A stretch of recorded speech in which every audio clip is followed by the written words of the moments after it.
কুমিল্লার তিতাস নদীর উপর নির্মিত সেতুতে বিকেল নামার সঙ্গে সঙ্গেই নামে দর্শনার্থীদের ঢল। প্রতিদিন দূর দূরান্ত থেকে ছুটে আসছেন শত শত পর্যটক, যাদের আগমন ঘিরে গড়ে উঠেছে দোকানপাট এবং স্ট্রিট ফুডের সমাহার। কুমিল্লা থেকে আবুল খায়েরের প্রতিবেদন, জানাচ্ছেন লামিয়া তানজিন মাহমুদ।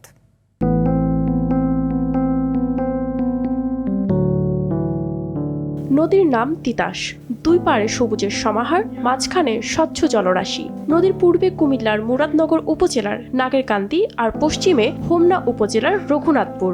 আর এই নদী আর সেতুকে ঘিরে গড়ে উঠেছে পর্যটন কেন্দ্র। সেতুর উপরে মুক্ত বাতাস মন জুড়িয়ে দিচ্ছে ভ্রমণ পিপাসুদের। বিকাল নামতেই ঢল নামছে দর্শনার্থীর। কোলাহল মুক্ত পরিবেশ আকৃষ্ট করছে স্থানীয় পর্যটকদের।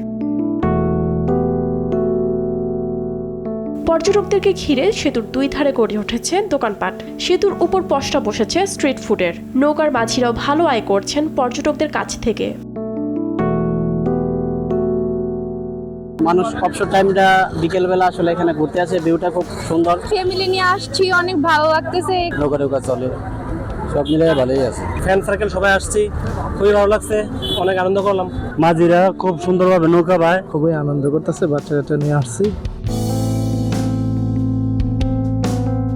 কাল পেরিয়ে গেলেও অদ্বৈত মল্লবর্মণের তিতাস একটি নদীর নাম উপন্যাস যেন এখনো চোখের সামনেই বলছে। নদীর যেন অযত্ন না হয়, কালের বিবর্তনে যেন হারিয়ে না যায় তিতাস নদী। লামিয়া তানজিন মাহমুদ, RTV।